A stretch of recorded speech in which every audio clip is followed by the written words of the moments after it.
students, welcome again. In this video, we are going to learn remaining part of the geography lesson number 2, endogenic movement. Okay.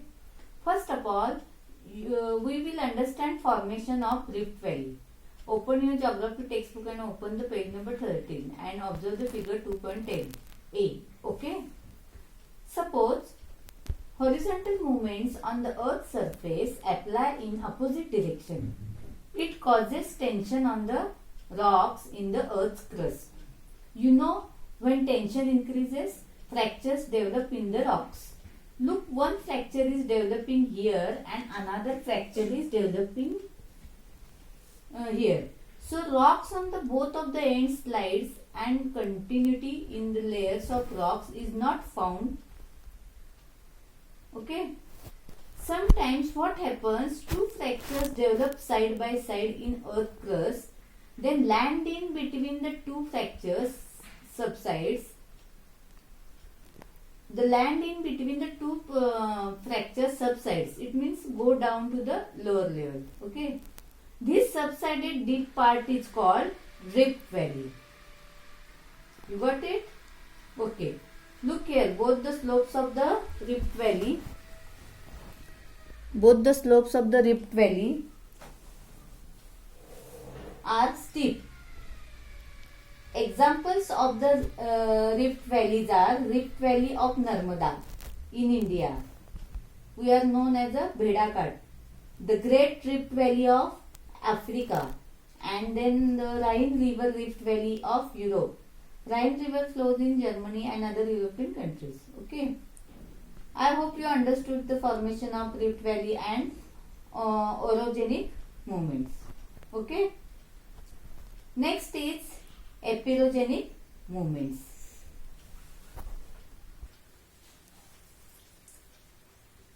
Next is epirogenic movements. Block mountains, fold mountains, then a rift valley are formed by the orogenic movements or horizontal movements. But the epirogenic movements, which is vertical movements, it includes upward and downward movements, are responsible for the formation of continents. Let's see how it happens. Slow movements occur towards the center or from Earth's center towards the Earth crust. Okay. Because of these movements, a vast part of the Earth crust is either uplifted or to get subsided. It means sink. Okay. But when the parts of the earth crust is uplifted above the mean sea level, continents are formed. Therefore, these movements are called continent building movements. Extensive plateaus also can form because of such movements. But when original continental portion subsides below the sea level, it forms a part of the sea bed. Okay. I hope you understand about continent building movement or epirogenic movement. Now we will get detailed information about sudden movements. Okay. Sudden movements are responsible for the occurring an earthquake and volcanic eruption. Let's first see about earthquake. Earth means the ground and quake means trembling or shaking. So what is an earthquake? Earthquake is the movement of the earth crust. Okay. Earthquake is the movement of the earth's crust. Let's see how it occurs. Tremendous energy is released by radioactive material in the mantle. Radioactive material like thorium, uranium, radium. Okay, they are reacting with each other. During that reaction, large amount of energy generated. This energy is released in the form of waves. Because of that waves, tremendous tension is created in the earth crust. Okay, these waves hitting the surface and surface becomes shaking or trembling. That shaking or tremors are called earthquake. In that way, earthquake occurs. You got it? You understand it? Okay. The magnitude of the earthquake is measured by Richter scale, and earthquake is measured with the help of an instrument called a seismogram. Observe this figure. This is a machine that measured earthquake. Through this instrument or machine, a graph showing movement of seismic waves can be generated. After studying this graph, the magnitude of the earthquake is known. Magnitude means proportion. Okay. Now, advanced seismograms have been designed. With their help, even microseismic waves can also be measured. Okay.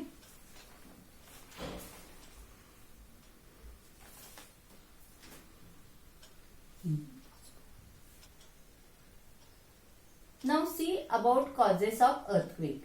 First one is moving of the plates.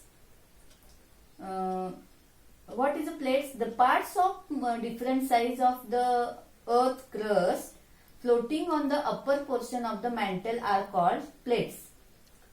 Africa, Eurasia, North America, South America, Indo-Australia, then Antarctica. These are major plates. The earth's crust is made up of such plates. These plates move in various directions when compression and tension form in the earth's interior of the earth. Okay. Second one is colliding of plates. Colliding means clash to each other. When these plates are moving accidentally, they clash to each other. That time earthquakes occur. Third one is plates sliding one below the other. Fourth one is forming of fractures in rock layers due to tension in the interior of the earth. And fifth one is occurring of volcanic eruption. Okay.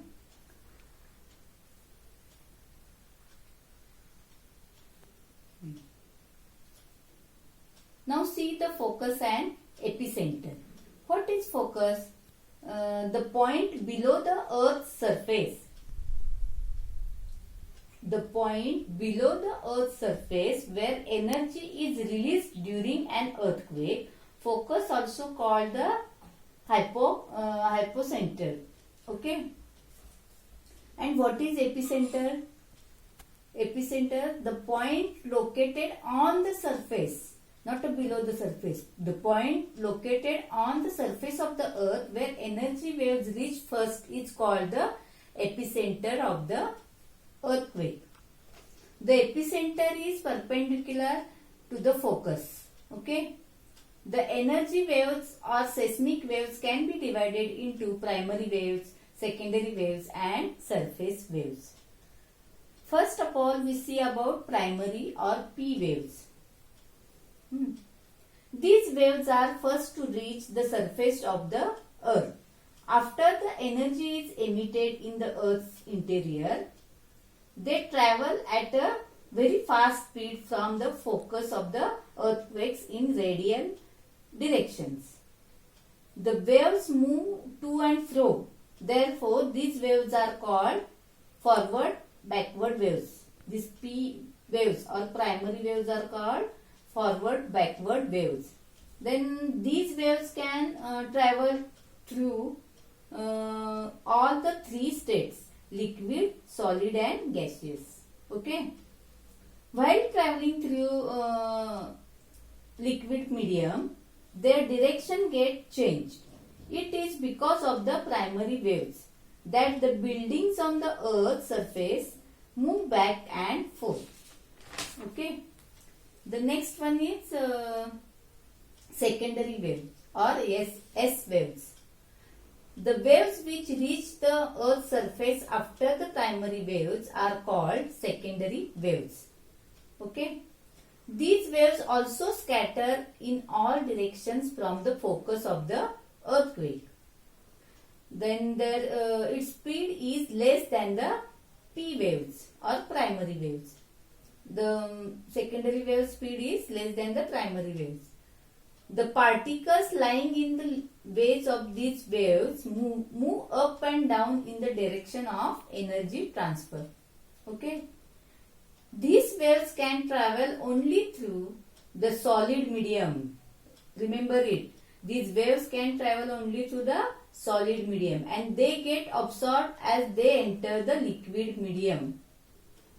Then the buildings on the earth's surface move up and down because of these waves. These are more destructive than P waves. Remember it. Okay. Then let's see. Last one is the surface or L waves. These waves are generated after the main P and S waves reach the epicenter. Then they travel in the direction of the circumference of the earth along the crust and are highly destructive. This surface or L waves are highly destructive. Okay. After knowing the occurring of earthquake and causes of earthquake, let's see the effect of earthquake. Okay.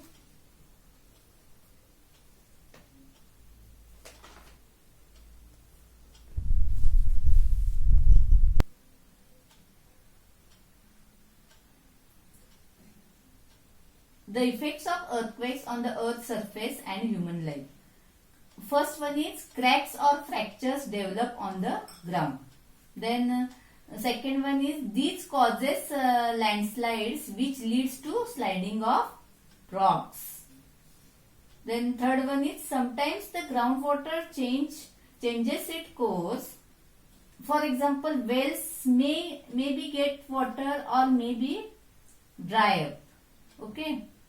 Some areas get uplifted while some may subside or sink. Then tsunamis are generated in oceans because of earthquake. These waves can cause great loss of life and property in the coastal areas. Then in snow-covered areas, avalanches may occur. Okay.